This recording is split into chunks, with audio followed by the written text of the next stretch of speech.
2절 하나님의 모델적 이상가정.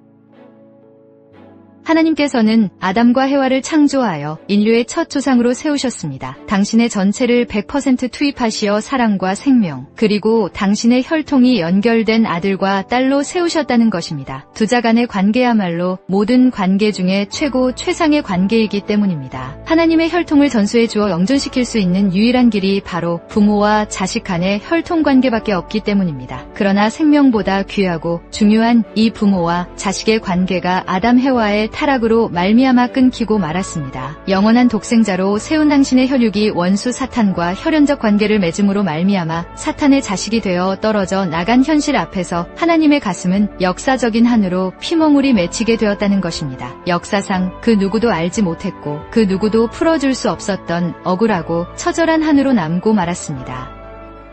아담 해와를 중심 삼고 당신의 혈통을 영원히 전수해줄 참된 가정을 세우려 하셨던 하나님의 창조이상은 이렇게 제1대에서 좌절되고 말았습니다. 따라서 하나님의 한을 풀어드릴 수 있는 유일한 길이 바로 사탄의 혈통과 무관한 참된 가정을 찾아 세우는 것입니다. 여기에 우리 모두가 하나님의 창조이상인 참된 가정을 세워야 하는 이유가 있습니다.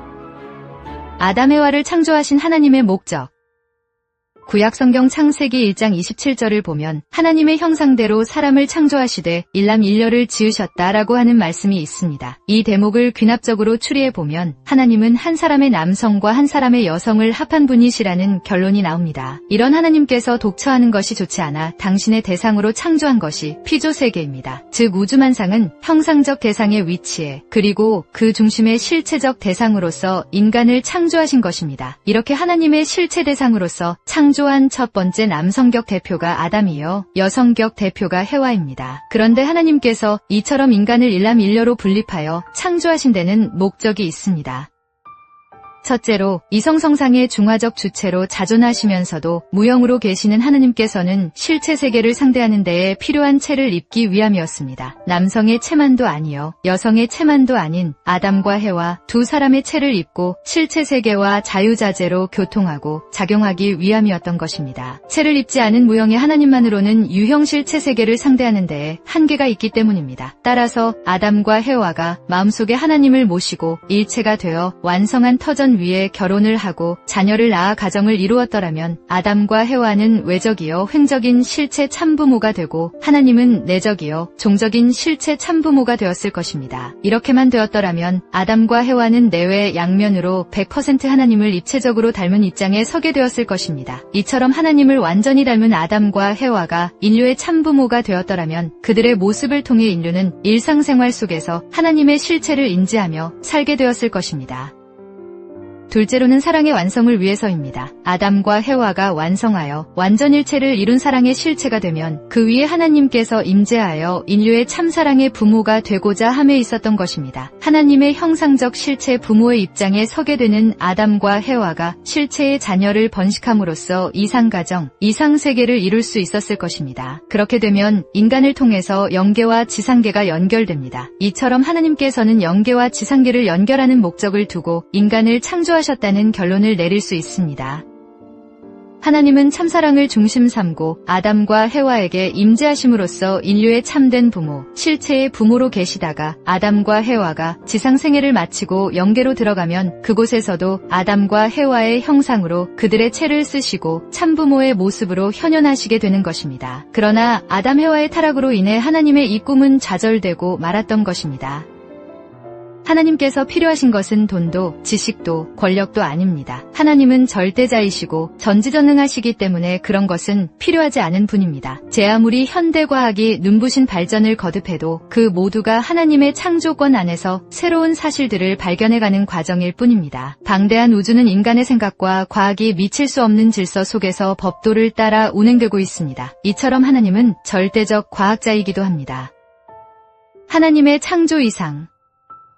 인간 창조를 통한 하나님의 이상은 무엇이었겠습니까? 그것은 바로 사위기대를 이루는 것입니다. 여기서 사위기대란 하나님을 중심 삼고 아담과 해와가 하나님의 사랑권 내에서 벗어나려고 해도 벗어날 수 없는 완전일체의 경지를 뜻합니다. 하나님과 일체를 이룸은 물론 그들이 서로 하나가 되어 이상적인 부부를 이루고 이상적인 자녀를 번식함으로써 이루게 되는 하나님 중심의 가정적 기대를 말하는 것입니다. 이처럼 가정적 사위기대가 완성되면 이것이 바로 하나님이 소망하신 창조 이상 가정이 되는 것입니다.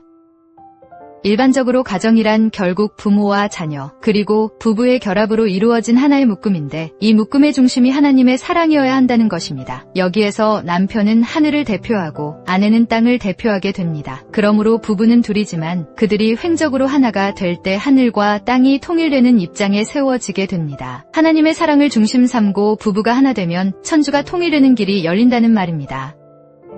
하나님께서 피조 세계를 창조하신 것은 궁극적으로 기쁨을 누리시고자 하는 데 있습니다. 그러나 절대자 하나님도 혼자서는 기쁨을 느낄 수 없기 때문에 사랑을 주고받을 수 있는 대상이 필요했다는 것입니다. 기쁨은 배우는 것이 아니고 상대를 통해 느끼는 것이기 때문입니다. 다시 말해서 하나님은 인간과 만물이 하나님의 사랑을 중심으로 하나 되어 화기애애한 사랑의 세계를 이루는 것을 보고 기쁨을 느끼시기 위해 이 세계를 창조하셨다는 것입니다. 이처럼 하나님의 사랑 이상을 완성하는 데는 인간이 절대적으로 필요한 것입니다. 그런 차원에서 절대가치란 절대적 상대에게서 창출되는 것이라는 말도 이해가 될 것입니다. 그런 터 위에 인간이 하나님의 사랑을 중심 삼고 참된 부부의 인연을 맺고 참된 사랑의 가정과 종족 민족 국가 그리고 세계를 이루는 것을 보고 기쁨을 느끼기 위해서 이 피조 세계를 창조하신 하나님이라는 것입니다.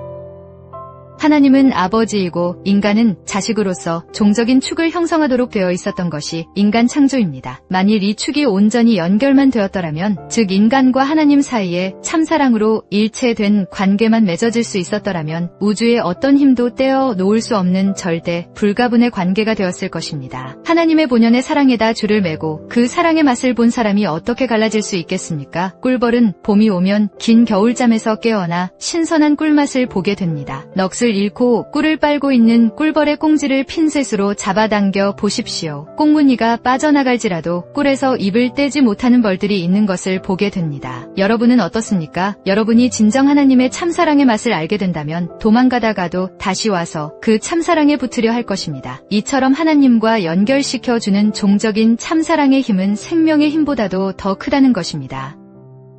3대가 어울려 사는 가정. 우리가 떠나온 가족을 그리워하는 것은 그곳에 위해 주는 사랑이 있기 때문입니다. 어머니, 아버지의 사랑, 형님, 누나와 동생의 사랑, 처자식과 이웃, 친척들의 사랑이 알알이 배어있는 곳입니다. 이 모든 관계와 인연들이 위해 주는 사랑으로 맺어져 있고 하나같이 품고 싶은 정다운 곳입니다. 그곳에 해방된 자신으로서 당당히 나타나 산천초목을 품고 일가 친척을 사랑하며 환희의 노래를 부르고 싶은 것이 가족을 떠난 나그네의 향수요 소망일 것입니다. 고향에서 쫓겨나 본향의 심정의 뿌리를 잃어버려 가족을 보고 싶어도 돌아갈 수 없었던 영원한 고독의 패망자로서 유리고객하며 살다가 지옥으로 밖에 갈 수 없었던 신세가 바로 타락의 후예된 인류였다는 것입니다. 인류는 이제 후천개벽 시대를 맞아 이와 같은 질곡의 늪에서 해방을 받고 그처럼 목매에도 잊지 못하던 고향을 찾아 가족들을 상봉할 수 있는 길이 열렸습니다. 인류에게 이보다 더 큰 축복의 날이 또 언제 있겠습니까? 아담 해와가 타락으로 잃어버린 본연의 가정을 우리가 다시 찾아 세울 수 있는 천운의 때가 도래했다는 것입니다.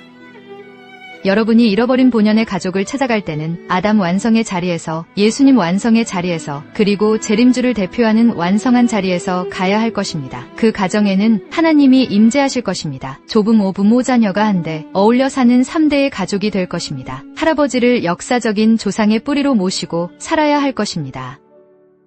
더불어 위하여 사는 삶의 모델적 전형은 하나님적 가정입니다. 부모와 자식은 사랑과 존경으로, 부부는 상호 신뢰와 사랑을 바탕으로 형제자매 간은 서로 믿고 의지하며 하나 되어 사는 보금자리가 바로 모델적 이상가정이라는 것입니다. 참사랑의 뿌리에 참사랑의 줄기가 생겨나고 참사랑의 열매가 맺히는 참된 가정을 찾아야 한다는 뜻입니다. 그런 가정에는 역사의 뿌리가 살아있고 하늘나라의 뿌리가 뻗어 들어와 있다는 것입니다. 지상천국의 뿌리가 내리고 있는 곳이 그런 가정입니다. 영원히 영원히 계속될 왕권의 뿌리도 여기에 정착하는 것입니다. 과거 현재 미래의 뿌리가 각각 조부모, 부모, 손자, 손녀로 대표되어 과거의 뿌리는 영계를 대표하고 현재의 뿌리는 현 세계를 대표한 왕궁이요. 미래의 뿌리는 손자, 손녀를 왕자, 왕녀로 세워 두 세계, 즉 영계와 육계를 대표하는 평화의 궁전을 짓고 사는 것입니다. 이렇게 조부모, 부모, 손자, 손녀를 중심 삼고 3대가 한 가정에서 영존하신 하나님을 모시고 사는 천일국 가정을 찾아 세우는 것이 종종 메시아들의 책임이요,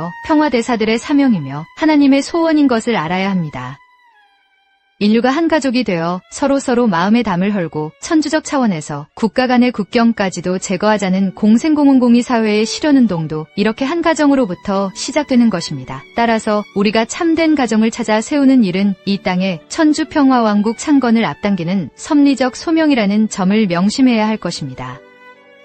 하나님께서도 어디 출타했다가 그리워서 다시 찾아올 수 있는 그런 가정을 여러분이 찾아 세워야 되는 것입니다. 부모가 자식의 집을 찾아가듯 기쁜 마음으로 편하게 찾아오는 가정을 준비하라는 것입니다. 그것이 바로 하나님을 모시고 사는 삶입니다. 이런 가정에는 하나님께서 종적으로 양심적인 주체가 되고 여러분의 마음은 그 종적 주체를 따라 자기 자신의 종적 주체 자리에 서서 몸 마음을 통일하는 것입니다. 그곳에는 부모의 사랑, 부부의 사랑, 자녀의 사랑, 형제의 사랑, 이렇게 4대의 사랑권, 즉 4대의 심정권의 완성을 보는 것입니다. 이런 가정이라야 상하좌우 전후가 하나로 연결되어 구형운동을 계속하게 되며 영존하게 되는 것입니다. 따라서 영존하게 되는 하나님의 모델적 이상가정과 이상국가와 평화의 상왕국이 되는 것입니다. 만일 전 세계가 참된 가정들로만 채워진다면 그곳에는 변호사도, 검사도, 더 나아가서는 판사도 필요 없는 천도와 천법이 다스리는 순리의 세상이 될 것입니다. 여러분도 한번 생각해 보십시오. 누가 여러분의 잘잘못을 가장 잘 알고 있습니까? 여러분의 조부모요, 부모요, 여러분의 남편과 아내, 그리고 여러분의 자식들입니다. 가정 안에서 해결하지 못할 일이 무엇이 있겠습니까? 부모와 자식이, 남편과 아내가, 형님과 동생이 서로 위해주는 삶의 모범을 보일 때 용서 못할 잘못이 어디 있겠으며 범죄할 수 있는 틈이 어디 있겠습니까? 천리와 천도가 다스리는 세계는 자연스러운 세계입니다. 막힘이 없는 진리와 순리의 세계입니다. 그림자가 생기지 않는 절대 가치에 의한 정오정착의 세계입니다. 따라서 우리가 참된 가정을 찾아 세우는 일은 이 땅에 천주평화왕국 창건을 앞당기는 섭리적 소명이라는 점을 명심해야 할 것입니다.